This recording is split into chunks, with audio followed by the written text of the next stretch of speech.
Does the hair or the scalp come first? In dermatology, there is no debate. Obviously, the scalp is the foundation to good and healthy hair growth. In this video below, we will talk more about overall scalp health and its importance to sustaining a good, healthy head of hair. Hi, I'm Dr. Angeline Yong, consultant dermatologist specializing in hair and scalp disorders.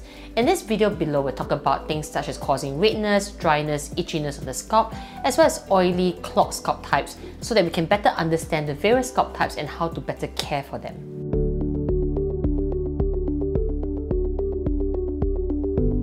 Let us now talk about the 4 different scalp types. Just like our skin, our scalp comes with different types. First, let's talk about dry scalp, and this is typically characterized by dryness, flakiness, fine brand-like scales, sometimes accompanying sensation of itch at the same time.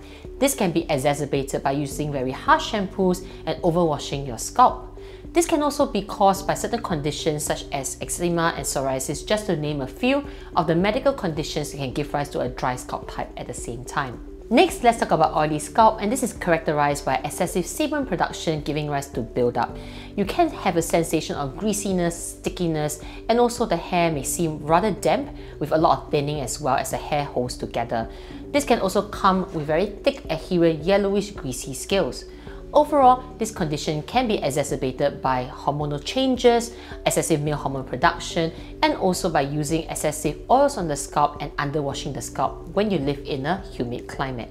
Third, there is an entity known as combination scalp type. Just like your skin, on the facial areas, you can have an oilier T-zone area and also drier lateral cheeks. The scalp may also have areas of dryness and areas of oiliness. For example, you may experience excessive oiliness or clumping at the anterior hairline, but be accompanied by drier flakiness over the top of the scalp at the same time.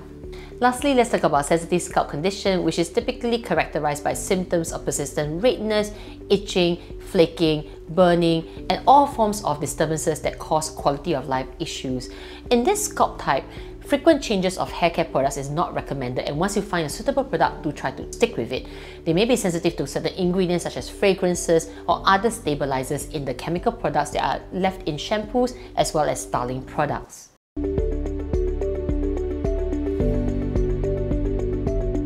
Once you know your scalp type, you can look for certain key products that can help in managing this condition.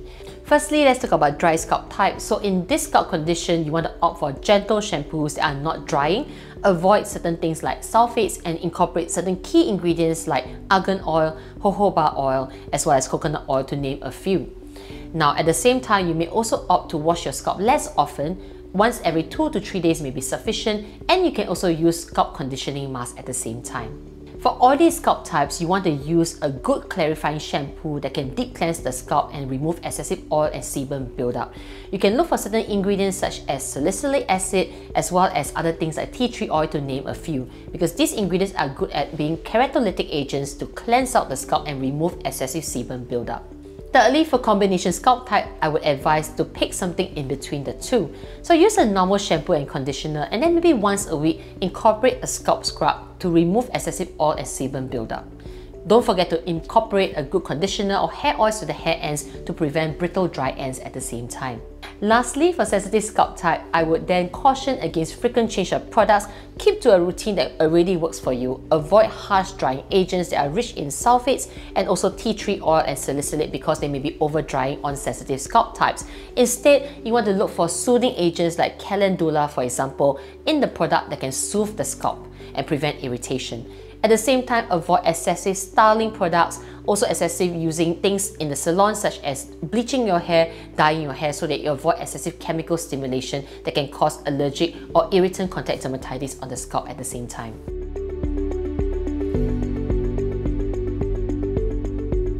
Of course, scalp health is not just limited to using products. Here are some general lifestyle tips to better manage your overall scalp health. Firstly, ensure adequate sleep. Adequate sleep is important, so sleep 6 to 8 hours a day. This is in order to regulate your natural circadian rhythm and reduce stress hormone level secretion at the same time. Next up, diet cannot be stressed more. Having a healthy diet that is rich in antioxidants and is anti-inflammatory can help to protect your scalp and nourish your hair follicles from inside out. Gentle scalp massages are also very important. They can help to improve blood circulation and also relax the tension in your scalp muscles, giving rise to better overall scalp quality.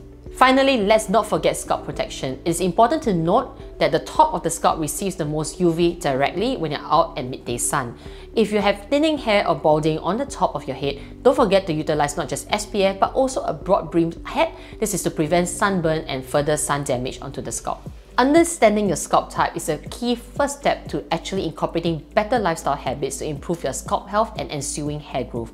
If you like our content and video, don't forget to click the like button and subscribe to our channel for more interesting dermatological content.